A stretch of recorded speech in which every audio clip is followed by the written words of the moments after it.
इस ऑनलाइन कार्यक्रम में उपस्थित सभी आदरणीय धम्मचारी धम्मचारिणीगण, उपस्थित भाइयों तथा बहनों, नमो बुद्धाय, जय भीम। आप सब कुशल मंगल होंगे ऐसी कामना करती हूँ, स्वस्थ होंगे ऐसी कामना करती हूँ। फिर से एक बार आप सबसे मिलकर बहुत खुशी हो रही है और सही में मैं नागपुर बुद्धिस्ट सेंटर का बहुत-बहुत पुण्यानुमोदन करती हूँ कि प्रतित्य समुत्पाद जैसे बहुत ही महत्वपूर्ण विषय पर प्रवचन मालिका का आयोजन उन्होंने किया है, जिससे कई लोग लाभान्वित हो रहे हैं। कई लोगों को इस शिक्षा से मदद हो रही है। तो मैं उनका बहुत-बहुत पुण्यानुमोदन करती हूँ और इस प्रवचन मालिका में आपने मुझे प्रवचन देने का मौका दिया है, कुछ बोलने का मौका दिया है। इसलिए आपका बहुत-बहुत पुण्यानुमोदन करती हूँ, धन्यवाद देती हूँ। तो हम देख रहे हैं कि जैसे साधना रत्न जी ने कहा है कि 12 निदान के माध्यम से हम प्रतीत समुत्पाद की जो शिक्षा है, उसको समझने की कोशिश कर रहे हैं। मनुष्य संसार की बंधन से मुक्त होकर निर्वाण को कैसे प्राप्त कर सकते हैं, यह प्रतीत समुत्पाद की भगवान बुद्ध की शिक्षा 12 निदानों के माध्यम से हम समझने की कोशिश कर रहे हैं। अ, पहले ही प्रवचन से इस गाथा को हम दोहरा रहे हैं और वो दोहराना मुझे ऐसा लगता है कि बहुत महत्वपूर्ण है क्योंकि यह जो प्रतीत समुत्पाद की बुद्ध की शिक्षा है, बहुत ही गहन, बहुत ही महत्वपूर्ण और एक प्रकार से हम कह सकते हैं कि हृदय है। बुद्ध धम्म का ये हृदय है और कई सारे लोगों ने इस शिक्षा से निर्वाण की प्राप्ति की है और खुद की उच्च आध्यात्मिक प्रगति की है। तो इससे मैं फिर से दोहराऊंगी, इमस्मिन् सति इदं होति, इमस्स उपदा इदं उपज्यति। यह है इसलिए वो है, इसके निर्माण होने से वो निर्माण होता है। अविद्या के कारण संस्कार उत्पन्न होता है, संस्कार के कारण विज्ञान उत्पन्न होता है, विज्ञान के कारण नाम रूप। इस तरह जाति जरा मरण तक जो निदान बताए हैं, जो कड़िया बताई है, जिसको हम अनुलोम प्रतीत समुत्पाद कहते हैं, यह श्रृंखला को समझने की कोशिश कर रहे हैं कि इस कारण क्या उत्पन्न होता है। इमस्मिन् असति इदं न होति, इमस्स निरोधा इदं निरुज्यति। अगर यह नहीं तो वो नहीं, इसका निरोध होने से उसका निरोध होता है। नामरूप नहीं तो षडायतन नहीं होता। विज्ञान नहीं होता तो नामरूप नहीं होता। संस्कार नहीं होता तो विज्ञान नहीं होता और अविज्ञा नहीं होती तो संस्कार नहीं होता। इस तरह की प्रतिलोम प्रतीत्य समुत्पाद की श्रृंखला को हम समझने की कोशिश कर रहे हैं। तो हमने देखा है कि किस तरह अविद्या से संस्कार उत्पन्न होता है, संस्कार से विज्ञान उत्पन्न होता है, विज्ञान से नामरूप उत्पन्न होता है, नामरूप से षडायतन और षडायतन से स्पर्श निर्माण होता है। पिछले शनिवार को मैंने षडायतन और स्पर्श इस विषय के बारे में बताया था और आज उसके आगे की जो दो कड़ियां है, वेदना और तृष्णा, इस विषय पर आज मैं बोलने वाली हूँ, बताने वाली हूँ। हमने देखा है कि आँख, नाक, कान, जीवा, त्वचा, मन, इन इंद्रियों के माध्यम से हम दुनिया के संपर्क में आते हैं, दुनिया के बारे में हम समझ प्राप्त करते हैं और यह 6 इंद्रियों के आधार पर स्पर्श उत्पन्न होता है। ज्ञानेंद्रिय, ज्ञानेंद्रिय विषय और ज्ञानेंद्रिय विज्ञान, इनका समन्वय होता है, तब स्पर्श उत्पन्न होता है। और स्पर्श उत्पन्न होने के बाद उसके कारण वेदना उत्पन्न होती है। इंद्रियों का इंद्रिय विषय के साथ संपर्क आने के बाद होने वाली अनुभूति को वेदना कहते हैं। जो हम देखते हैं, सुनते हैं या 6 इंद्रियों के माध्यम से जो भी हम विषय का अनुभव करते हैं, उसका हम पर प्रभाव होता है और बहुत मजबूत वेदनाओं को जन्म देता है। भवचक्र में वेदना की इस कड़ी को स्पष्ट करने के लिए एक आदमी को उसकी आंख में गहरे डूबे हुए तीर के साथ दर्शाया गया है। एक आदमी है और उसके आंख में एक तीर घुसा हुआ है। इस तरह से इस छवि को इस कड़ी में दर्शाया गया है। तीर जो है वह इंद्रिय अंगों पर प्रभाव डालने वाले इंद्रिय अनुभव का प्रतिनिधित्व करता है। और हम देखते हैं कि बहुत ही ज्वलंत तरीके से, बहुत ही स्पष्ट तरीके से यह छवि उन मजबूत वेदना को दर्शाती है जो हमारे इंद्रिय अनुभव को, संवेदनाओं को उत्पन्न करती है। वैसे यह छवि जो है वो दुखद वेदना को दर्शाती है। मतलब बांध गया हुआ है तो इसलिए हमें लगता है कि यह दुखद वेदना है। लेकिन सुखद और दुखद वेदना इसको भी यह छवि जो है वो दर्शाती है। तो छह आयतनों द्वारा, 6 स्पर्शों से 6 वेदनाएं उत्पन्न होती है। वेदनाएं सुखद, दुखद और ना सुखद, ना दुखद, इस तरह 3 प्रकार से वेदनाएं होती है। और ऐसे 3 प्रकार के हिसाब से 18 तरह की वेदनाएं होती है। यहाँ जो वेदनाएं है वो कर्म विपाक है। वेदना के निर्माण होने के कारण पहले से उपस्थित है। पहले से ही कारण की निर्मिति हो गई है। यदि स्पर्श हुआ तो वेदना अवश्य होगी। फिर वह वेदना दुखद है, सुखद है या नासुखद या ना दुखद रूप से कैसे भी क्यों न हो, लेकिन यदि स्पर्श हुआ तो वेदना अवश्य उपस्थित होती है। वेदना का अनुभव अवश्य हमें होता है।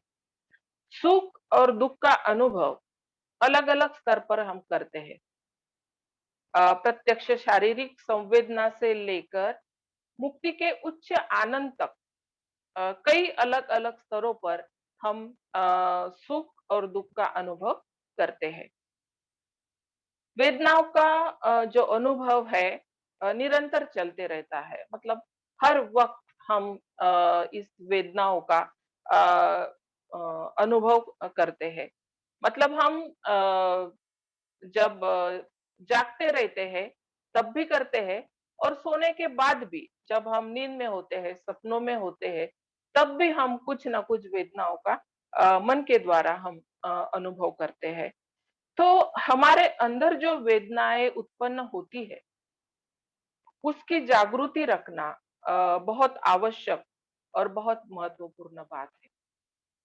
पारंपरिक दृष्टि से कहा गया है कि आँख, नाक, कान, जिह्वा और त्वचा, इन इंद्रियों के माध्यम से हम शारीरिक वेदनाओं का अनुभव करते हैं और मन के माध्यम से हम मानसिक वेदनाओं का अनुभव करते हैं। तो सुभूति बताते हैं कि कई अलग-अलग तरह की वेदनाओं का हम अनुभव करते हैं। उसमें डर की भावना है, कभी सुरक्षितता का अनुभव करते हैं, कभी असुरक्षितता का, यश है, अपयश है, अपेक्षाएँ है, निराशा है, फ्रस्ट्रेशन है, पसंद है, नापसंद व्यक्ति से संपर्क आने के बाद अलग प्रकार की वेदना उत्पन्न होती है। और पसंदीदा व्यक्ति के संपर्क में आने के बाद एक सुख की वेदना उत्पन्न होती है। तो ऐसे अलग-अलग स्तर पर हम वेदनाओं का अनुभव लेते हैं। वेदनाएँ शुद्ध है या अशुद्ध है, इसके अनुसार भी वेदनाओं का वर्गीकरण होता है।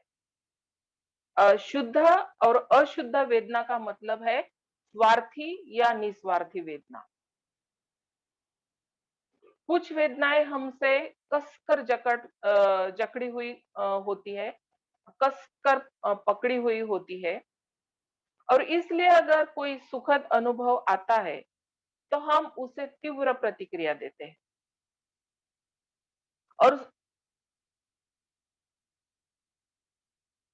और सुखद अनुभव आया, तो तीव्र ऐसा आकर्षण निर्माण होता है। वेदना आसक्ति को उत्तेजन देती है, इंद्रिय सुख का अनुभव तृष्णा को निर्माण करता है। अगर इंद्रिय अनुभव शुद्ध है, सौंदर्यपूर्ण है, तो वो अनुभव अनासक्ति निर्माण करने वाला होता है और यह जो अनुभव हम ध्यान में ले सकते हैं।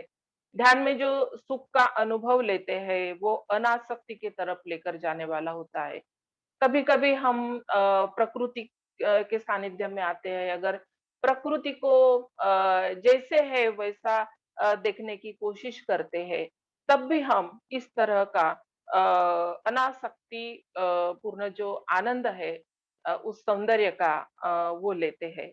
तो वेदना हमें अधिक जागरूक करने वाला महत्वपूर्ण चैत्य धर्म है। तो इसलिए वेदना के प्रति हमने बहुत ज़्यादा जागरूक रहने की ज़रूरत है और वेदना के कारण तृष्णा उत्पन्न होती है। 6 प्रकार के इंद्रिय विषयों के प्रति 6 प्रकार की तृष्णा होती है। चक्षु के लिए इष्ट, प्रिय, कमनीय, सुखद रूप की तृष्णा होती है। श्रोत के लिए वैसे शब्द की तृष्णा होती है, मतलब उस तरह के शब्द हम सुनना चाहते हैं। घ्राण के लिए वैसी गंध की तृष्णा होती है, जिह्वा के लिए वैसे रस की तृष्णा होती है, काया के लिए वैसे स्पर्श की तृष्णा होती है और मन के लिए वैसे धर्म की तृष्णा होती है या जो हम कहते हैं चैत धर्म उसकी तृष्णा होती है। तो भवचक्र में 12 निदानों की इस तृष्णा की इस कड़ी को एक बैठे हुए आदमी द्वारा चित्रित की गई है। भवचक्र का अगर आपने वो चित्र देखा है सभी ने, तो तृष्णा की इस कड़ी को एक बैठे हुए आदमी द्वारा किया गया है, जो उसके सामने खड़ी एक महिला द्वारा पेय की पेशकश कर रहा है। एक महिला है जो एक पुरुष को पेय दे रही है या पेय पेश कर रही है।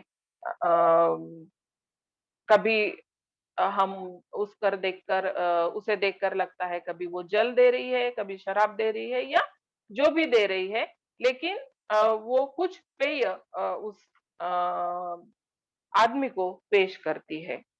तो सर्वे ऑफ बुद्धिज्म में भंते कहते हैं, तृष्णा का जो अर्थ है वो बहुत काव्यात्मक है।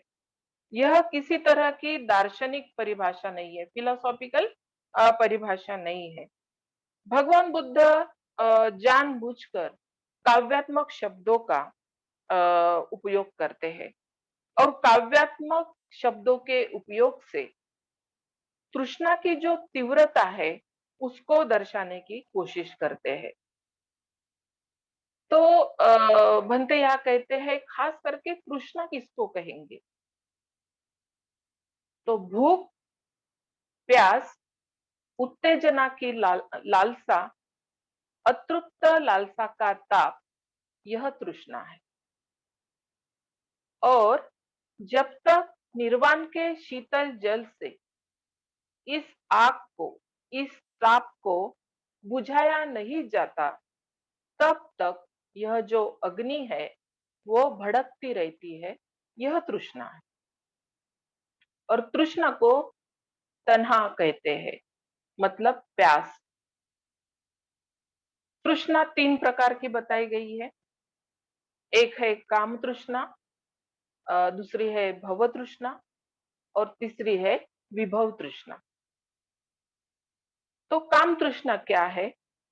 6 इंद्रियों से 6 प्रकार की वेदनाओं का हम अनुभव लेते हैं और अजागरूकता से स्वाभाविक रूप से 6 प्रकार की तृष्णा में फंसते हैं।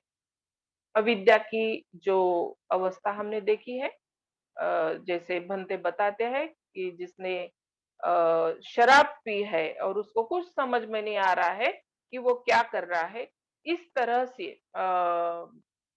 यह जो अवस्था है हमारी होती है। इस प्रकार के तृष्णा के जाल को काम तृष्णा कहते हैं। सर्वसामान्य इंसान काम तृष्णा में लिप्त होते हैं। इन 6 इंद्रियों की लालसा की संतुष्टि के लिए ही पूरा जीवन बिताते हैं। बस इसके लिए ही जीवन जीते हैं। जिसको काम तृष्णा निर्माण हुई है, उसको संतुष्टि नहीं मिलती है। उसको लगता है कि यह करने से मुझे संतुष्टि मिलेंगी, अगर मुझे यह मिलता है तो मुझे संतुष्टि मिलेंगी। लेकिन उसको कभी भी संतुष्टि नहीं मिलती है। जिस प्रकार से हवा मिलने के बाद अग्नि और ज्यादा भड़कती है और ज्यादा भड़कती है, उसी तरह काम पूर्ति होने के बाद काम तृष्णा और ज्यादा बढ़ती है। तो जब मैं इस प्रवचन की तैयारी कर रही थी, तब मेरे पिताजी के कुछ शब्द मुझे याद आ रहे थे। तो मैं छोटी थी और गांव में वो झूला होता है ना, जिसे हम आकाश पहाड़ा कहते हैं मराठी में। छोटा सा झूला रहता है 4 डब्बों वाला और हाथ से वो घुमाते हैं, वही उस प्रकार का झूला आता था। तो एक बार क्या हुआ कि वो झूला आया और मुझे 10 पैसे चाहिए थे। तो मैं मेरे पिताजी की तरफ गई, मैं दादा कहती थी उनको, मैंने मराठी में कहा, दादा अ, मुझे 10 पैसे दीजिए, मला 10 पैसे द्या। तो उन्होंने दे दिए, मुझे 10 पैसे दिए और मैं झूला झूलने के लिए चली गई। झूला झूली मैं, मुझे बहुत मजा आया और बाकी मेरे साथ की जो सहेलियां थी, छोटे-छोटे बच्चे थे, बहुत मजे से झूल रहे थे, तो मुझे ऐसा लगा मुझे और झूलना चाहिए। मतलब वो एक बार झूलने से मतलब मेरा मन नहीं भरा। तो मैं फिर से मेरे पिताजी की तरफ आई। चौक में वो झूला लगता था, हमारा घर दूर था चौक से। दौड़ते-दौड़ते फिर से घर आई और दादा मला 10 पैसे पाहिजे। तो दादा मुझे 10 पैसे चाहिए। तो मेरे पिताजी ने कहा, अ, "बाई लय खाए लय ललावे माँ।" मतलब क्या? तो ज्यादा खाए ज्यादा ललावे। और बोले एक बार झूल लिया तो 10 बार झूल लिया, अभी अपने पास पैसे नहीं है। तो जब भी ये हर बार का था, मुझे ये जो वाक्य है उनका पेटेंट वाक्य था मेरे लिए। अ, अगर 10 पैसे मिल गए, उसके बाद अगर मैं मांगती थी चॉकलेट के लिए, बिस्किट या किसी चीज के लिए, तो लय खाए लय ललावे माँ, ये बात मुझे वो बताते थे। तो जब मुझे वो नहीं मिला, जब जैसे मैं मेरा अगर उदाहरण देखूं, तो वो 10 पैसे अगर बाद में मुझे नहीं मिले तो मुझे गुस्सा आया वहां पे। छोटी थी, गुस्सा आया। और क्या हुआ कि जो बच्चे झूल रहे थे, मैं उनके तरफ देख रही थी कि कितनी मजा ले रहे हैं, कैसे झूल रहे हैं, मुझे भी इच्छा हो रही है। तो मुझे नहीं मिल रहा, उनको मिल रहा है, इसलिए फिर ईर्ष्या, स्पर्धा का निर्माण हुआ, दुःख निर्माण हुआ, तृष्णा निर्माण हुई। तो वहां धम्म का अभाव था। मैं छोटी थी, अज्ञान अज्ञानता था वहां पे। मैं मतलब धम्म नहीं था, इसलिए वो तृष्णा में मैं फंस गई। तो इसी तरह हमारे साथ होता है कि जितना हमें मिलता है उतनी ज्यादा, अगर हम काम लोक में जीवन जीते हैं, संसार में जीवन जीते हैं, तो जितना ज्यादा हमें मिलता है उतनी ज्यादा लालसा हमारी बढ़ती है और उतना ज्यादा हम तृष्णा में फंस जाते हैं। तो हमारी जो इच्छा है, तृष्णा है, जब फुलफिल नहीं होती है, पूर्ण नहीं होती है, तब ये जो नकारात्मक बातें हैं, गुस्सा है, ईर्ष्या है, स्पर्धा है, दुःख है, ये उत्पन्न होता है। क्योंकि वहाँ हमारा अज्ञान होता है, वहाँ धम्म का अभाव होता है। तो भगवान बुद्ध और उनके धम्म में बाबा साहब कहते हैं, तृष्णा त्याग यानी धम्म है। और इच्छा और तृष्णा में अंतर होता है। मान लीजिए आपको भूख लगी है और आप खाना खाते हैं, जिससे आपकी इच्छा की पूर्ति होती है। लेकिन खाने के बाद भी आप अधिक खाना चाहते हैं, तब वो तृष्णा बनती है। तो इस तरह हमारे साथ होता है। इससे एक कहानी मुझे याद आती है। अ, दो दोस्त होते हैं, एक गांव में रहते हैं, एक बहुत ज्यादा गरीब रहता है और एक अमीर होता है। और एक जो गरीब मित्र होता है, उसके पास खाने के लिए भी पैसे नहीं रहते, रहने के लिए अच्छी जगह नहीं रहती और बहुत बुरा हाल रहता है उसका।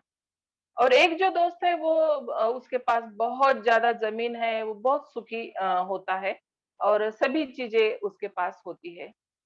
एक दिन इस गरीब मित्र को लगता है कि मेरे दोस्त के पास तो बहुत सारा है, बहुत सारी जमीन है। अगर उसने मुझे थोड़ा सा भी दे दिया तो मेरा भी जीवन सुखमय हो जाएगा। तो फिर एक दिन वो अपने दोस्त के पास जाता है और कहता है कि दोस्त, मेरी ऐसी ऐसी परिस्थिति है और आपके पास तो बहुत ज्यादा है। क्या आप मुझे उसमें से थोड़ा कुछ दे सकते हैं? तो उसका दोस्त जो है वो बहुत दिलदार होता है और वो बोलता है, इसमें क्या बड़ी बात है? तो वो बोलता है कि मिल जाएंगी। तो आप इस जमीन पे, मेरी जमीन यहाँ से कई दूर तक है, बहुत दूर तक फैली हुई है और आप जहाँ खड़े हैं वहां से जहां तक आप चलते हुए जाओगे, समझ लो उतनी जमीन तुम्हारी है। तो ये बड़ा खुश हो जाता है और वो चलना शुरू कर देता है। चलता है, चलता है, चलता है और फिर चलते-चलते उसके दिमाग में बात आती है कि मेरे दोस्त ने कहा है कि जितना चलोगे उतनी ज़मीन तुम्हारी होंगी। तो अगर मैं दौड़ा तो फिर तो मेरी बहुत ज़्यादा ज़मीन होंगी। फिर वो दौड़ना शुरू कर देता है, बहुत ज़्यादा दौड़ता है, दौड़ता है, दौड़ता है और एक जगह गिरता है और मर जाता है। आखिर में कितने ज़मीन की ज़रूरत है? 6 फुट की। तो हमारा भी ऐसा है भाइयों तथा बहनों, जब हम जाते हैं तब कुछ नहीं लेके जाते हैं, है ना? 5 फुट की, 6 फुट की बस ज़मीन हमें चाहिए होती है, जिसमें हमें गाड़ दिया जाता है, गड़ा दिया जाता है। लेकिन हम जब जिंदा रहते हैं तब तृष्णा के पीछे हम भागते रहते हैं, भागते रहते हैं, भागते रहते हैं और फिर बार-बार हम जन्म लेते हैं। दूसरी जो तृष्णा है वो है भव तृष्णा। मानसिक रूप से गारंटी के साथ हम स्वीकार करते हैं कि शरीर में आत्मा नाम की कभी नाश न होने वाली अजरामर ऐसी चीज है। तब मैं भिन्न भिन्न शरीर के रूप धारण करते हुए अनगिनत काल तक जन्म लेने वाला हूँ और ऐसी दृढ़ भावना से कार्यरत होते हैं, तब इसे भव तृष्णा कहते हैं। शाश्वत दृष्टि को भव तृष्णा कहते हैं। शाश्वतवादी दृष्टिकोण रखने वाला जो व्यक्ति है, वो कहता है कि आत्मा अमर है और भगवान, ईश्वर उसका नियंत्रक है। इसलिए मुझे कुछ करने की जरूरत नहीं है। भगवान या उनके दूत ने या विशिष्ट वर्ग ने जो कहा है वो मुझे करना है, ऐसा समझते हैं। बस उसको करना है और जैसा है वैसे रहना है, ऐसा समझते हैं।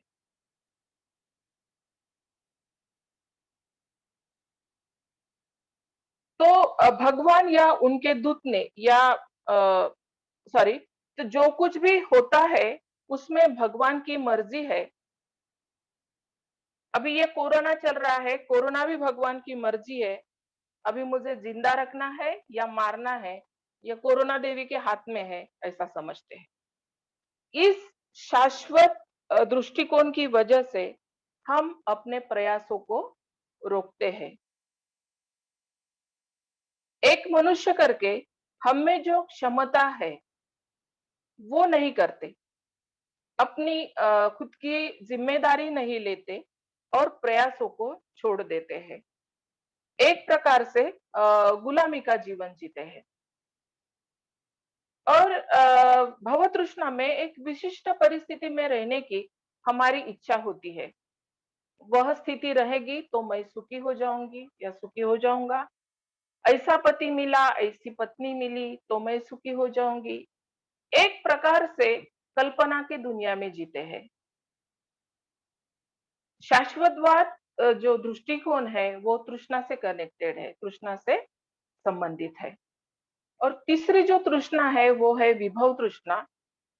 जब मन उच्छेदवाद वेदना के चंगुल में जाकर मानसिक रूप से गारंटी के साथ स्वीकार करता है कि मृत्यु के साथ सभी अवयवों का उच्छेद होता है, कुछ भी शेष नहीं रहता, सब कुछ खत्म हो जाता है। पाप पुण्य, अच्छा बुरा, धर्म अधर्म, ये सभी फिजूल की बात है। कर्म नहीं, उसी तरह उसका कर्म फल भी नहीं। इस प्रकार की कार्यरत दृढ़ भावना वेदना के अधीन होकर कृति करना यानी विभव तृष्णा है। नींद की अवस्था होती है। इस तृष्णा में एक प्रकार से नींद की अवस्था होती है, कुछ भी नहीं है, खुद को बंद कर देते हैं। ज्ञानी और मूर्ख दोनों मृत्यु को वश होते हैं। इसलिए खाओ पियो मजा करो, इस तरह का जीवन जीते हैं। इसमें जीवन का उद्देश्य और अर्थ, यह बातें दुर्लक्षित होती है। जीवन में उचित ध्येय रखकर जीवन जीने की प्रेरणा नहीं रहती। और उच्छेदवादी दृष्टिकोण से काम भोग दृष्टिकोण तैयार होता है। यह दृष्टिकोण आपकी नैतिकता को नकारता है और मनुष्य करके हमारी जो क्षमता है उस क्षमता को हम पहचान नहीं पाते। हम भी बुद्ध बन सकते हैं, इस क्षमता को हम नकारते हैं, इसको पहचानते नहीं है। तो ये जो उच्छेदवादी दृष्टिकोण है, भंते कहते हैं कि ये द्वेष से कनेक्टेड है, द्वेष से जुड़ा हुआ है। तो लोभ की वजह से, द्वेष की वजह से मनुष्य के मन में किसी चीज के लिए लालसा उत्पन्न होती है, उसके लिए वो छटपटाता है। तब इस द्वेष मूलक और लोभ मूलक लालसा को तृष्णा कहते हैं, क्रेविंग कहते हैं। और इसके वजह से दुख उत्पन्न होता है। ये जो तीनों तृष्णाएं हैं, तीनों तृष्णाओं से हम प्रभावित होते हैं। और बुद्ध का मध्यम मार्ग बताता है कि जीवन शाश्वत नहीं है, आत्म नहीं है और जीवन का उच्छेद भी नहीं होता है। तो जीवन निरंतर बदलने वाली और विकसित होने वाली प्रक्रिया है। बुद्ध का मार्ग या बुद्ध का ये जो शिक्षा है, हमें विश्वास देता है कि आप भी उनकी तरह प्रबुद्ध मानव बन सकते हैं। भंते यहाँ पूरे 12 कड़ियों के बारे में स्पष्टीकरण देते हैं। सर्वे में भंते दो प्रकार के निदान बताते हैं। एक है कर्म भाव और दूसरा है उत्पत्ति भाव।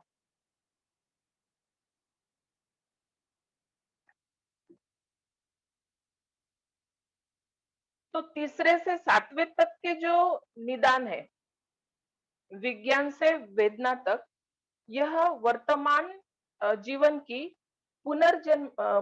पुनर्जन्म की प्रक्रिया का प्रतीक है। वर्तमान जीवन की पुनर्जन्म की प्रक्रिया का प्रतीक यह उत्पत्ति भाव है। ये पुनर्जन्म के कर्म प्रक्रिया का विपाक है। विपाक होने के कारण नैतिक रूप से तटस्थ है। यहाँ हम कोई कर्म नहीं करते, बल्कि विपाक का अनुभव कर रहे हैं। शरीर धारण करना, स्पर्श होना, वेदना होना, यह विपाक है। इसलिए नैतिक रूप से हम कुछ कर रहे ऐसा नहीं है, बल्कि यह तटस्थ है। और तृष्णा से वर्तमान जीवन की कर्म प्रक्रिया शुरू होती है। कर्म की निर्मिति करते हैं, यह कर्म भाव है। तृष्णा, उपादान और भव वर्तमान जीवन की कारण प्रक्रिया को निर्माण करते हैं। तो उसके कारण भविष्य के जीवन की पुनर्जन्म की प्रक्रिया शुरू होती है। और वो जो है एक तरह से आखिरी दो कड़ियां है। तो निष्क्रिय वेदना इसलिए है क्योंकि वो विपाक है और इंद्रिय का विषय के साथ संपर्क हुआ और वेदना निर्माण हुई। लेकिन निष्क्रिय वेदना से कार्यशील तृष्णा में परिवर्तन, यह मनुष्य के अधपात की शुरुआत है। मतलब निष्क्रिय वेदना इसलिए है क्योंकि वो विपाक है। वो पहले से ही जो कर्म किए हैं उसका वो विपाक है। इंद्रिय का विषय के साथ संपर्क हुआ और वेदना निर्माण हुई, ये भी निष्क्रिय निष्क्रिय है। लेकिन इस निष्क्रिय वेदना से कार्यशील तृष्णा में जब परिवर्तन होता है, यह मनुष्य के यहाँ से मनुष्य के अधपात की शुरुआत होती है। मनुष्य के नीचे गिरने की यहाँ से शुरुआत होती है। निष्क्रिय वेदना से गतिशील तृष्णा की तरफ हम आगे बढ़ते हैं। लेकिन यहाँ हम खुद को बचा सकते हैं। मैंने पिछले प्रवचन में कहा था कि प्रतीत्य समुत्पाद की शिक्षा देकर भगवान बुद्ध ने हमें आशा का संदेश दिया है। मानव बुद्ध हमें बता रहे हैं कि कोई बात नहीं, आपने अविद्या और संस्कार के कारण इस जन्म को धारण कर लिया है, इस जन्म को प्राप्त कर लिया है, लेकिन अभी भी कुछ बिगड़ा नहीं है। आपण मराठीत जो हम कहते हैं ना, अजून वेळ गेली नाही। तो अभी भी समय गया नहीं है, अभी भी कुछ बिगड़ा नहीं है। तुम चाहो तो जन्म मृत्यु के इस भंवर से अभी भी आप बाहर निकल सकते हो। इस तरह की आशा, इस तरह का संदेश भगवान बुद्ध इस शिक्षा के माध्यम से हमें दे रहे हैं। भंते कहते हैं, अगर हम भवचक्र के बाहरी घेरे का 12 निदानों का चक्कर लगाए, तो हम देखते हैं कि 12 निदान किस प्रकार भूत काल, वर्तमान काल और भविष्य, इन तीनों जीवन में फैले हुए हैं। हम देखते हैं कि किस प्रकार हमारे आरंभिक अज्ञान और अज्ञान पर आधारित जो चैतसिक क्रियाएं नए अस्तित्व के लिए चेतना का, विज्ञान का बीज बोती है। ये बीज संपूर्ण नए मनोशरीर यानी नाम रूप में विकसित होता रहता है। यह नाम रूप 6 इंद्रियों से जुड़ा होता है और ये 6 इंद्रिय विषयों के सानिध्य में स्पर्श उत्पन्न करती है। और इस स्पर्श के परिणाम स्वरूप वेदना उत्पन्न होती है और हम तृष्णा से भर जाते हैं और सुखद वेदनाओं से आसक्त होते हैं, जबकि दुखद वेदनाओं का हम प्रतिकार करते हैं। और इस संस्कारित अस्तित्व के कारण हम बड़ी तेजी से भावी जीवन में स्वयं को झोंक देते हैं। लेकिन इस चक्र से बाहर निकलने के लिए 3 संधियां बताई है। अभी भी कुछ बिगड़ा नहीं है। यहाँ पे अभी भी 3 संधियां बताई गई है। पहली संधि है दूसरे और तीसरे निदान के बीच में है। संस्कार और विज्ञान के बीच में बाहर निकलने का रास्ता बताया गया है। दूसरी संधि है 7वें और 8वें निदान के बीच होती है, वेदना और तृष्णा के बीच। और तीसरी संधि 10वें और 11वें निदान के बीच होती है। तो वर्तमान जीवन में हमारा जिससे सरोकार है, हमारा जिससे संबंध है, वह तीन संधियों में दूसरी है, वेदना और तृष्णा के बीच में, जिसके बारे में आज हम चर्चा करने वाले हैं, जिसके बारे में आज हम समझने की कोशिश करने वाले हैं। तो यह बहुत ही महत्वपूर्ण बिंदु है।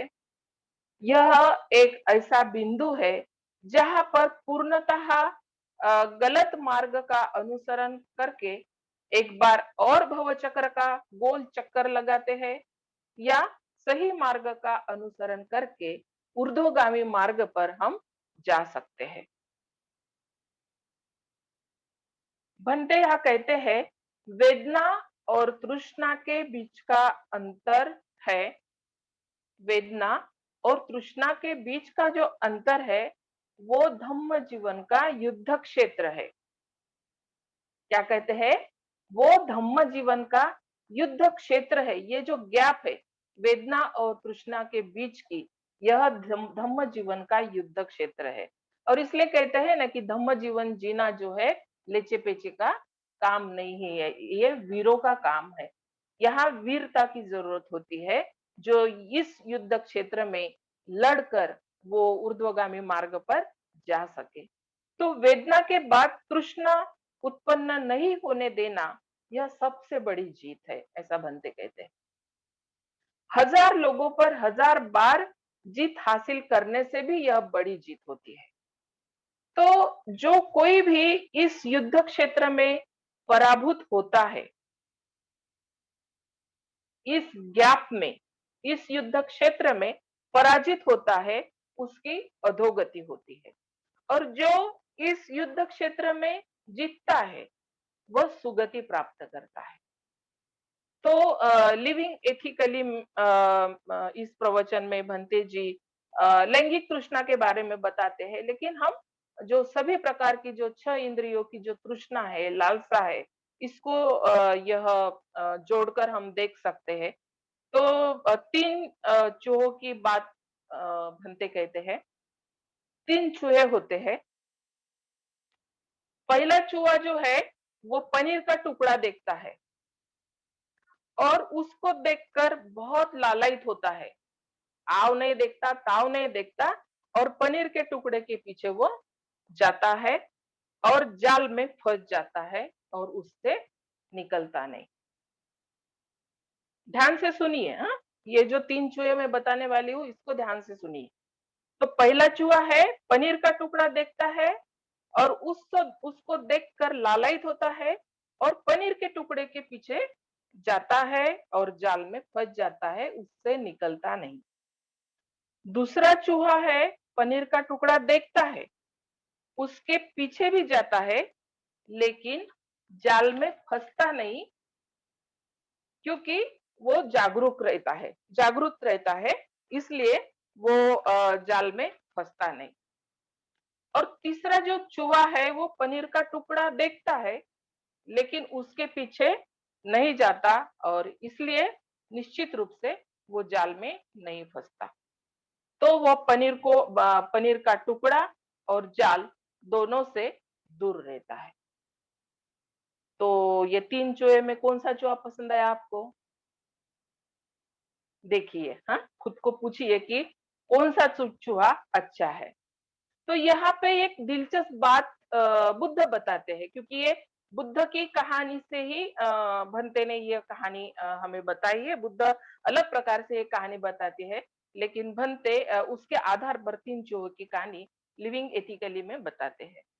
तो यह दिलचस्प बात है कि बुद्ध ने दूसरी संभावना से इनकार नहीं किया है। जो हमने दूसरा चूहा देखा है ना कि वो पनीर का टुकड़ा देखता है, उसके पीछे भी जाता है, लेकिन जागरूक रहता है, इसलिए उसमें वो जाल में वो नहीं फंसता है। तो बुद्ध ने दूसरी संभावना से इनकार नहीं किया है। यदि आप बहुत सावधान रहते, तो तृष्णा में न फंसते हुए इंद्रिय सुख ले सकते हैं, लेकिन आ, यह धोखादायक भी है। न फंसते हुए आप इंद्रिय सुख ले सकते हैं, लेकिन यह धोखादायक भी है। अधिकांश लोग उससे दूर हो जाते हैं, लेकिन परिणाम भुगतते रहते हैं। इसलिए पनीर से दूर रहना ज्यादा सुरक्षित है, ऐसा बुद्ध कहते हैं। मतलब तीसरा जो चूहा है वो ज्यादा सुरक्षित है, ऐसा बुद्ध कहते हैं। तो हम में सदा सर्वदा विविध भावनाएं उत्पन्न होती रहती है। तो भावनाएं सुखद होती है या दुखद, या फिर असुखद या अदुखद। अधिकांश समय हम सुखद भावनाओं को तृष्णा से प्रतिक्रिया देते हैं। हम उनसे आसक्त होना चाहते हैं, उसे बनाए रखना चाहते हैं, और उन्हें खोना नहीं चाहते हैं, पहले चूहे के जैसे। अगर यह सुखद अनुभव हुआ तो उस अनुभव को बार बार बार बार दोहराने की हमारी नैसर्गिक प्रवृत्ति होती है। और यही भयंकर गलती है, सबसे बड़ी गलती होती है जो हम हमेशा करते हैं। हम चाहे जितना दोहराए, संतुष्ट नहीं होते हैं।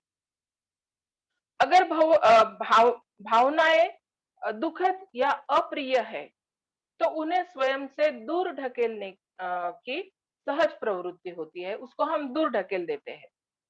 हम उनसे कोई संबंध नहीं रखना चाहते, हम उनसे बचना चाहते हैं। यह द्वेष है। अगर हमारा ना सुखद ना दुखद भावनाओं से सामना हो जाए, तो हम थोड़े संभ्रम में होते हैं। इन्हें पकड़े या छोड़े, इसको किस तरह से प्रतिसाद दे, ये हमें समझ में नहीं आता, और यह मोह है, ऐसा भंते कहते हैं। तो इस तरह से हमारी चेतना पर चारों ओर से हमारे इंद्रिय इंद्रिय के द्वारा और मन के द्वारा हम पर निरंतर प्रहार होता रहता है, जिससे तृष्णा, द्वेष, मोह उत्पन्न होता है, और जीवन में हम बार बार दुख का सामना करते हैं। तो हमें इनका गुलाम नहीं बनना है। ये जो अनुभव है, ये जो भावनाएं है, वेदनाएं है, इसका हमें गुलाम नहीं बनना है, तृष्णा का हमें गुलाम नहीं बनना है। और इसका अगर हमें गुलाम नहीं बनना है, तो हमें संस्कार सीखने पड़ेंगे। अ, अभी तक जो संस्कार हमारे ऊपर हुए हैं, वो अपने आप जो हमने सीखे हैं, जो संसार में बाकी लोग जीते हैं उस तरह से हम जीते हैं, और अपने आप वो देखा देखी हम उस संस्कार को सीखते हैं। और उस अ, उसमें बहुत ज्यादा हम प्रशिक्षित हो जाते हैं। तो आसानी से फिर वो निसर्गतः नैसर्गिक रूप से प्राकृतिक रूप से हम उसे करते रहते हैं। लेकिन अगर उसको तोड़ना है, या उससे अलग हमें कुछ करना है, तो उसके लिए फिर हमें प्रशिक्षण देने की, खुद को प्रशिक्षित करने की जरूरत है। तो संस्कार सीखने का सबसे सरल और आसान तरीका है काया, वाचा और मन, इनसे कार्य करने के पहले, इनसे कार्य करते समय, और कार्य पूर्ण होने के बाद चित्त को देखने की आदत डालनी चाहिए। हमारे मन को देखने की हमने आदत डालनी चाहिए। तो जन्म मृत्यु के भंवर से निकलने के लिए भंते दो तरीके बताते हैं। एक है झटपट तरीका, और दूसरा है धीमा तरीका, जिसमें भंते कहते हैं कि धीरे से ब्रेक का इस्तेमाल कर पहिए को धीरे धीरे रोका जाता है। तो भंते यहाँ एक कहानी बताते हैं। एक भिक्षु ने एक भिक्षु है भैया नाम का, वो कई दूर दराज के मतलब भाग में रहता है। तो एक जो भिक्षु है, उस भैया नाम के भिक्षु को उस स्थान पर बुला लेता है जहाँ बुद्ध ठहरे हुए रहते हैं। तो भैया बुद्ध को मिलना चाहते थे। देश के किसी दूर-दराज भाग से उन्हें संघ में शामिल किया गया था, इसलिए बुद्ध से मिलने का उनको मौका नहीं मिलता था, उन्हें कभी अवसर नहीं मिलता था। तो जिस समय इसलिए वो ये जो भिक्षु है, जो बुद्ध के साथ रहते हैं, वो भैया को बुला लेते हैं। तो भैया जब वहां पहुंचता है, तब बुद्ध भिक्षाटन के लिए निकले हुए रहते हैं या भिक्षाटन के लिए जा चुके होते हैं। तो भैया ने बुद्ध किस ओर गए, इसके बारे में पूछा। भैया का जब आगमन होता है, तब वहां बुद्ध को वो नहीं देखता है, और भैया जो है वहां के भिक्षुओं को पूछते हैं कि बुद्ध किस ओर गए, और उस दिशा में वो चले जाते हैं, और वो जल्दी से ही बुद्ध को ढूंढ लेते हैं। तो जहां जहां बुद्ध भिक्षा के लिए जा रहे थे, वहां उनका पीछा भैया भैया करने लगता है। तो भैया क्या करता है कि बुद्ध को जोर से पुकारता है। भैया कहता है कि मुझे शिक्षा दीजिए। बुद्ध का रिवाज था कि भिक्षाटन के समय वो मौन में रहते थे, बात नहीं करते थे, और इसलिए भैया को एक शब्द भी न बोलते हुए वो शांति से आगे बढ़ते रहते हैं। तो दूसरे बार भी भैया जो है वे बड़ी तत्परता से बुद्ध से कहते हैं, मुझे शिक्षा दीजिए। तो दूसरी बार भी बुद्ध उनको जवाब नहीं देते हैं, दूसरी बार भी बुद्ध ने उनको जवाब नहीं दिया। तीसरी बार भैया फिर से बुद्ध को विनती करते हैं कि मुझे शिक्षा दीजिए। तो दूसरा एक रिवाज था कि यदि कोई तीसरी बार पूछता है, तब प्रश्न कितना भी भयंकर क्यों ना हो, और परिणाम कितना भी भयंकर पूछने वाले पर क्यों ना हो, वो अवश्य उसका जवाब देते थे, उत्तर देते थे। तो बुद्ध अपने रास्ते पर रुक गए, पीछे मुड़े, भैया को सीधी नजर से उन्होंने देखा और कहा, अब देखिए, बुद्ध ने जो भैया को कहा, समझिए कि हम भैया है और बुद्ध हमें ये बात बता रहे हैं। तो इस तरह से इसको सुनिए कि बुद्ध भैया को क्या बता रहे हैं, मतलब हमें क्या बता रहे हैं। तो बुद्ध भैया से कहते हैं, देखना अर्थात केवल देखना, सुनना अर्थात केवल सुनना, छूना अर्थात केवल छूना, स्वाद लेना अर्थात केवल स्वाद लेना, सूंघना अर्थात केवल सूंघना, सोचना अर्थात केवल सोचना। इतना कहकर वे पुनः घूमे और भिक्षाटन के लिए चल पड़े, और उसी समय भैया को संबोधि की प्राप्ति हुई। क्या बात है!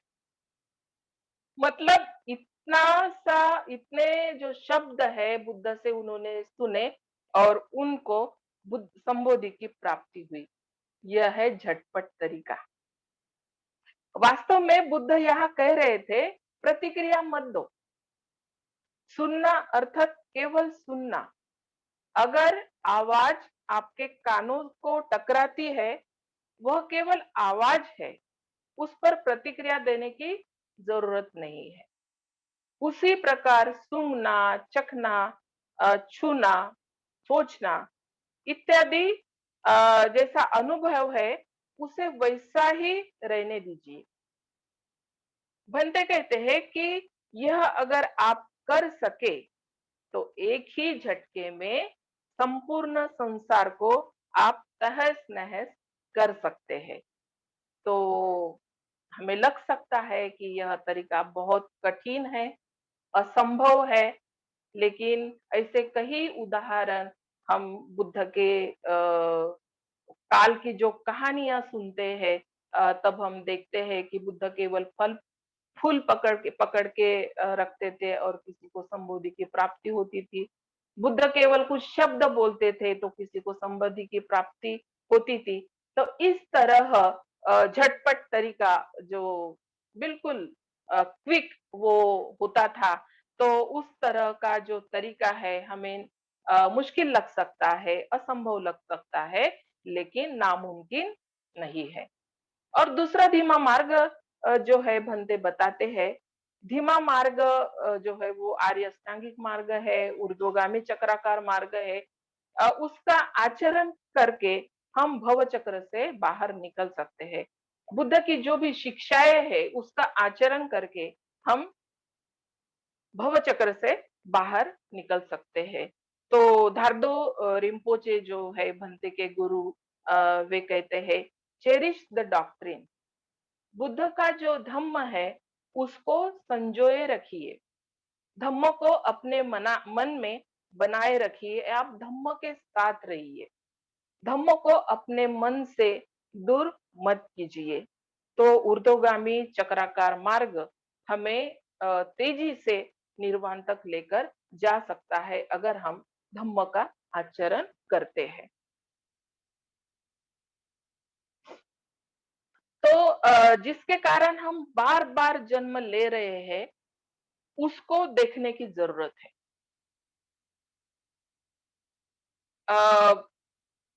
बुद्ध का जो उदान है वो अट्टकथा में आया है, धम्मपद में भी हम पढ़ते हैं। अनेक जाति संसारं संधा विसंग अनि विसंग, गहकारक गवे संतो दुख जाति पुना पुना, गहकारक दिठोसी पुनः गेहं न काहसी, सब्बाते फासुका फग्गा गह कुटं विसंगितं, विसंखारगतं चित्तं तन्नानं खय मज्जगा। बुद्ध कहते हैं, गृह कारक को ढूंढते हुए मैं अनेक जन्मों तक लगातार संसार में दौड़ता रहा। बार बार जन्म लेना दुख है। ओ गृह कारक, तू दिखाई दे गया, अब फिर घर नहीं बन सकेगा। तेरी सब कड़ियां टूट गई, घर का शिखर बिखर गया, चित्त संस्कार रहित हो गया, तृष्णाओं का क्षय हो गया। इस तरह बुद्धत्व प्राप्ति के पश्चात बुद्ध ने जीत का घोष किया। यह बुद्ध के जीत की गूंज है, ऐसा कहते हैं।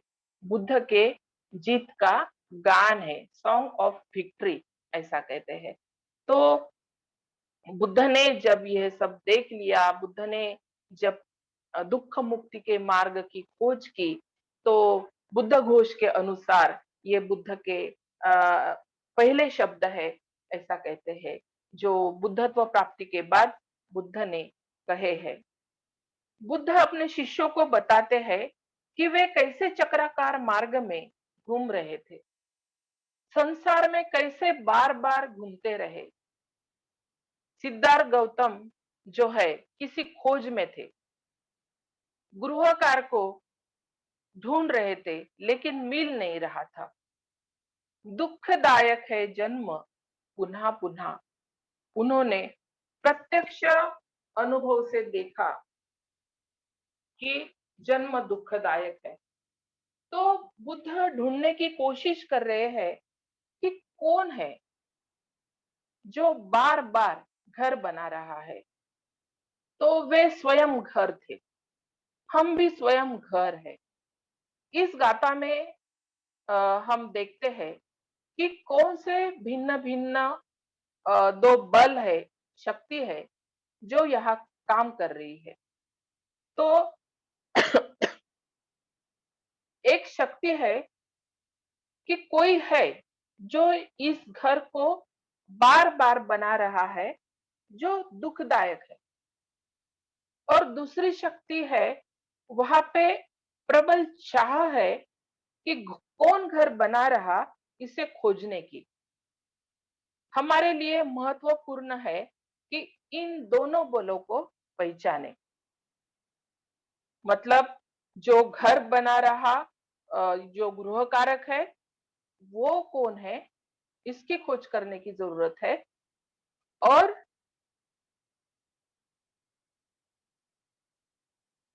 कोई तो है जो बार बार घर बना रहा, इस इसको देखने की भी जरूरत है। तो गृह कार्य का वो बल अगर नहीं होता तो हम आज यहाँ नहीं होते।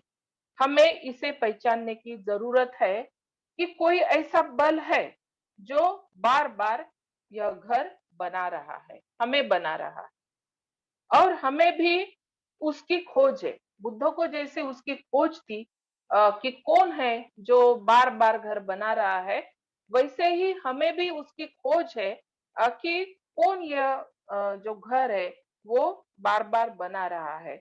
हो सकता है यह जो खोज है वो कम मात्रा में हो, कुछ ही मात्रा में हो, वो खोज स्पष्ट नहीं हो, पर्याप्त नहीं हो, लेकिन वो खोज है। और इसीलिए हम धम्म मार्ग पर आरूढ़ है। इसीलिए हम हर शनिवार को 2 घंटे आकर यहाँ बैठते हैं और बुद्ध की यह जो देशना है, यह जो धम्म है, यह जो शिक्षा है, उसको सुनते हैं, क्योंकि हमें भी खोज है। तो हमारे अपने अपने अलग अलग घर है।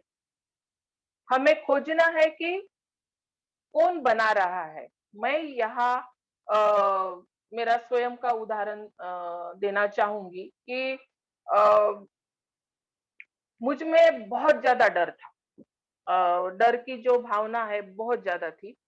अ, हमारे जीवन के कुछ अंगों में ऐसा होता है कि हम बहुत कॉन्फिडेंट होते हैं, निडर होते हैं, लेकिन हमारे जीवन के कुछ हिस्से ऐसे होते हैं कि जहाँ हमें डर है, वो डर लगा रहता है, या हरदम डर जो है वहां पे मौजूद होता है। तो वैसे ही मुझे एक चीज के बारे में बहुत ज्यादा डर था और मैं उस पर काम करना चाहती। उसके बारे में मैं बहुत गंभीर थी, लेकिन बाहर नहीं निकल पा रही। एक दिन मैं मेरे अंदर के डर के बारे में चिंतन कर रही थी और अचानक मेरे मन में पता नहीं कहाँ से विचार आया। मुझे ऐसे लगा शायद यह डर ही होगा जिसके वजह से मैंने यह जन्म प्राप्त कर लिया है, या जिसने मुझे ये जन्म लेने के लिए मजबूर किया है। तो मुझे लगा पता नहीं मैं कितने जन्मों से इसको कैरी कर रही हूँ। और फिर मैंने खुद को पूछा कि अभय दाना, और कितने जन्म तुम कैरी करना चाहती हो इस डर को? अगर अभी तुम्हें समझ में आया है कि यह डर है जो तुम्हारे आध्यात्मिक जीवन में बाधा बनकर खड़ा है, बहुत बड़ा मार है, तो तुम्हें काम तो करना पड़ेगा, अभी नहीं तो कभी नहीं। इस तरह से मैंने सोचा और फिर उसके उसके ऊपर काम करना शुरू किया। जब मैं एकांतवास के लिए गई तब मैंने इसके ऊपर बहुत ज्यादा सोचा और उसके ऊपर काम किया, और कुछ हद तक मैं सफल भी हो गई। मैं यह नहीं कहूंगी कि 100% उससे निकल गई, लेकिन जो मेरे धम्म जीवन में बाधा बनकर वो डर खड़ा रहता था, वो थोड़ा सा बाजू हट गया। तो कुछ हद तक मैं काम कर रही। तो वैसे ही मैं देखती हूँ, अगर आसक्ति बहुत ज्यादा निर्माण होती है या कुछ गलत नकारात्मक बातें ज्यादा उत्पन्न होती है, तो मैं खुद को ही कहती हूँ, शायद तुम ही हो क्रांतिकारक, क्रांति करने वाला, जिसने मुझे यह जन्म दिया है, जिसके कारण मैंने यह जन्म लिया है। तो मैं इसके आगे कैरी नहीं करूंगी तुझे। तुझे तो मुझे देखना चाहिए, या तुझ पर मैंने काम करना चाहिए। तुझे मार करके मैंने देख लिया है, अभी तुझे कैसे हटाना, इसके बारे में मैंने गंभीरता से काम करना चाहिए। तो इस तरह मैं खुद के लिए देखती हूँ और खुद के बारे में काम करती हूँ। एक प्रकार से मेरे माँ के साथ मैं संवाद करती हूँ, उनके साथ बात करती हूँ। तो उसके ऊपर उठने के लिए मुझे थोड़ी मदद होती है। तो हमने भी, हमारे अंदर भी, आपके अंदर भी भाइयों तथा बहनों, और कई सारी ऐसी बातें होंगी। मेरे अंदर डर होगा, आसक्ति होगा, और कई बातें होंगी। आपके अंदर दूसरी कोई चीजें होंगी जो बहुत प्रभावी होंगी, बहुत प्रभावी ढंग से आपके सामने खड़ी रहती है, और बहुत ही प्रभावी ढंग से बार बार वो आपको बना रही है, आपका घर बना रही है। तो ऐसी जो मजबूत बातें हैं उसको देखने की जरूरत है और उसको पहचानने की जरूरत है और उसको पहचान कर काम करने की जरूरत है। धम्म के प्रकाश में उसको देखना है और धम्म का आधार लेकर उसके ऊपर हमने काम करने की जरूरत है। तो यह जो घर है वो हमारी खुद की पहचान बनाता है, सेल्फ आइडेंटिटी जिसको हम कहते हैं, खुद की पहचान, एक हमारा अस्तित्व, इसको वो बनाता है, उसको पक्का करता है। तो जब ये होता है तब स्वामित्व की जो भावना है वो प्रबल होती है। स्वामित्व की प्रबल चाह होती है और हम खुद को दुनिया के केंद्र में रखते हैं, दुनिया को सेंटर में रखते हैं। मतलब खुद को ज्यादा महत्व देते हैं, बस मैं और मेरा, इसके बारे में हम सोचते रहते हैं। तो जब हम ऐसा करते हैं तो यह मैं हूँ, यह मेरा है, या यह मैं नहीं हूँ, यह मेरा नहीं है, इस तरह से हम सोचते हैं और मैं की जो भावना है यह प्रबल होती है। और यह जो मैं की भावना है, स्व की भावना है, यही हमारे घर को पक्का करती है। तो कुछ लाइन्स मुझे याद आई है, इसके पहले भी मैंने कही है तो आपने सुनी भी होंगी, फिर भी मैं कहूंगी। भीतर शून्य बाहर शून्य, शून्य चारों ओर है। भीतर शून्य बाहर शून्य, शून्य चारों ओर है। मैं नहीं है मुझ में फिर भी, मैं नहीं है मुझ में फिर भी, मैं ही मैं का शोर है। तो जिसे मैं कह सकूं, मेरा कह सकूं, ऐसा कुछ भी नहीं है। लेकिन इस मैं के शोर में हम गुम होते जा रहे हैं। कई जन्म से हम इस शोर में गुम गए हैं, गुम हो गए हैं। और इस यह जो शोर है इतना ज्यादा है कि निर्वाण की जो गूंज है हमें सुनाई नहीं दे रही है। हमारे अंदर की तृष्णा, लोभ, मोह, द्वेष, ईर्ष्या, स्पर्धा, आसक्ति हमें दौड़ा रही है और हम बस भाग रहे हैं। वो हमारे पीछे है और हम उसके आगे आगे भाग रहे हैं। जैसे अविद्या और संस्कार के बारे में हमने देखा है, अविद्या की स्थिति शराबी के जैसे होती है और उस स्थिति में वो क्या उल्टी सीधी हरकतें करता है, उसको वह समझता नहीं है। उस तरह से हमारी स्थिति है और बस हम भागे जा रहे हैं। तो वहां पे बुद्ध ने दरवाजा खोल के रखा है, हमारे लिए दरवाजा खुला करके रखा है। बुद्ध हमें पुकार रहे हैं कि बाहर निकलो, उस गृह कारक की ट्रेन से उतर जाओ और खोज की ट्रेन पे चढ़ जाओ, निर्वाण की ट्रेन में चढ़ जाओ। हाथ देने के लिए बुद्ध हाथ सामने किए हुए है, लेकिन हम ना उसकी आवाज सुन पाते हैं इस मय किशोर में, ना वो प्रकाशमान दरवाजा देख पा रहे हैं और ना उनका हाथ पकड़ पा रहे हैं। अगर हमें हमारा भविष्य बदलना है तो वर्तमान के कर्म बदलने होंगे। जैसे कर्म हम करते आ रहे हैं जिससे हमारा आज निर्माण हुआ है, हमारे भूतकाल के कर्म ने हमारा आज जो है वो निर्माण किया है। अगर हम वैसे ही कर्म करते रहेंगे तो हमारा भविष्य भी जैसे आज है वैसा होगा, वो बदलने वाला नहीं है। तो अगर आप अपना भविष्य बदलना चाहते हैं, खुद को बदलना चाहते हैं, तो हमारे जो आज के कर्म है उसको बदलने की जरूरत है। तो जो भी वेदनाओं का आघात हम पर हो रहा है उसको सृजनात्मक प्रतिसाद देने की जरूरत है। जो प्रतिक्रिया हमें तृष्णा में ढकेलती है उसको रोकना है और श्रद्धा के तरफ, निर्वाण के तरफ लेकर जाने वाली सृजक प्रतिसाद कैसे देना चाहिए, इसका प्रशिक्षण खुद को देने की जरूरत है। तो अभी हमारा अ, श्रद्धा शिविर चल रहा था और ब्रह्मचारिणी विद्याधारिणी उस शिविर का नेतृत्व कर रही थी। उन्होंने एक कहानी बताई, मतलब छोटी सी कहानी है। उन्होंने कहा कि एक चींटी है, उसको नागपुर से मुंबई जाना है। अगर वो सोचती है कि मैं अकेली निकल जाऊंगी और मुंबई पहुंच जाऊंगी,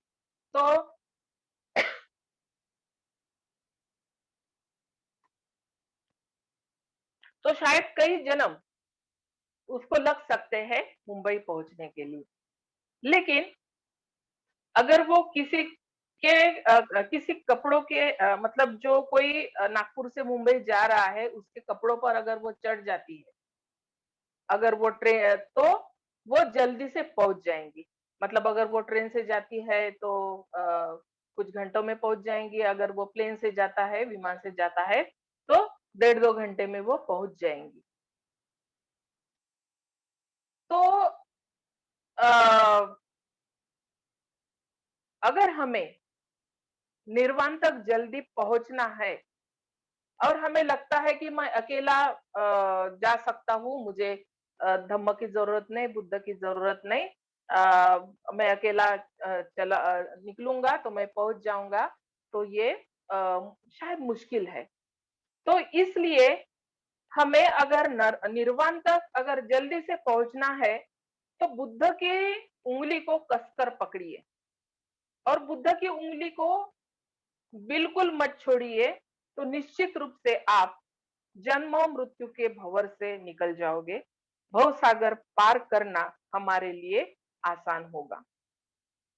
तो हम देखते हैं कि जो गाथा भगवान बुद्ध कहते हैं, जो उदान बुद्ध तो प्राप्ति के बात कहते हैं, अनेक जाति संसार।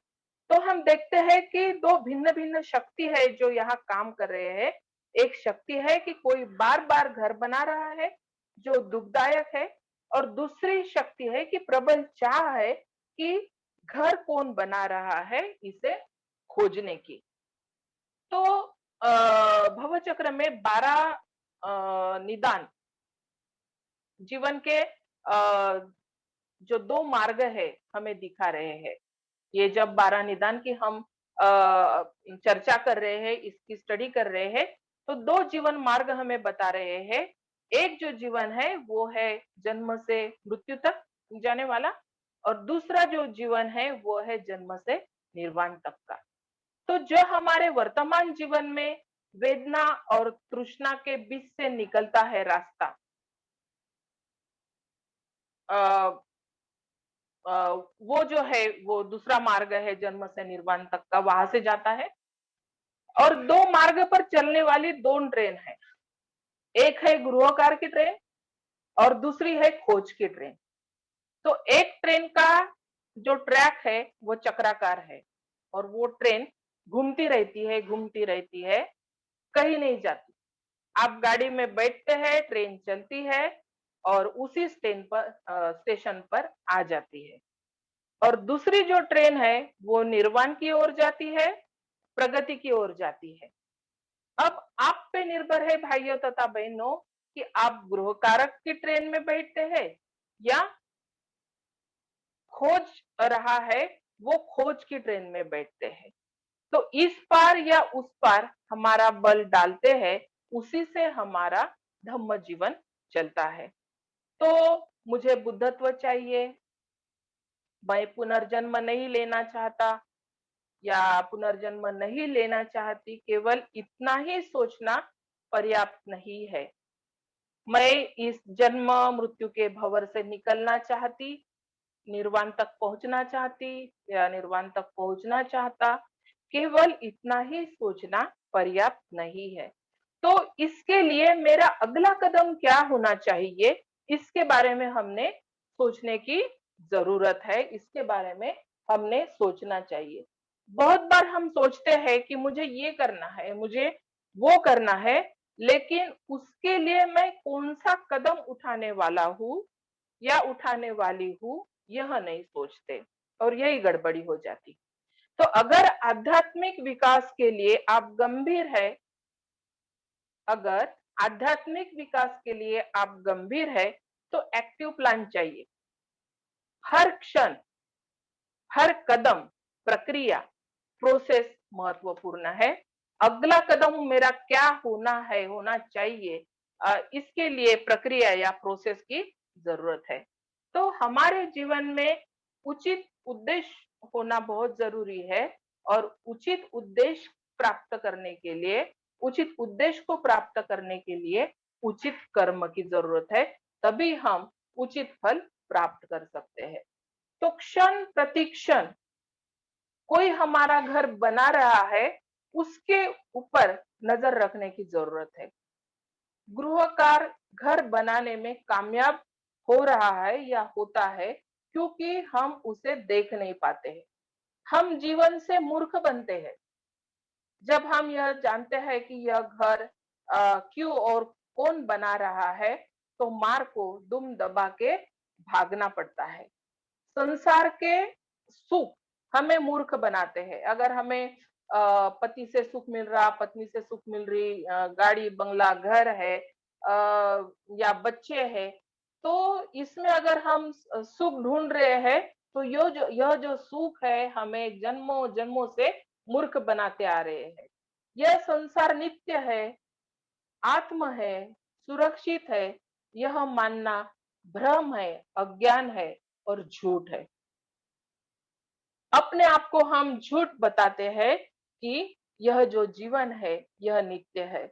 तो आर्य पर्यसन सूक्त में अपने शिष्य को भगवान बुद्ध कहते हैं कि जब वे सिद्धार्थ थे, तब वे सोच रहे थे कि जब मैं खुद अनित्य हूँ, तो मैं अनित्य के पीछे क्यों भाग रहा हूँ। जब मैं खुद संस्कारित हूँ, तो मैं इस असंस्कारितता के पीछे क्यों भाग रहा हूँ। यह तो अनार्य की खोज है। अगर मैं अनित्य हूँ, अगर मैं संस्कारित हूँ, तो मुझे नित्य की, निर्वाण की, असंस्कारितता की खोज करनी चाहिए। यह आर्य की खोज है।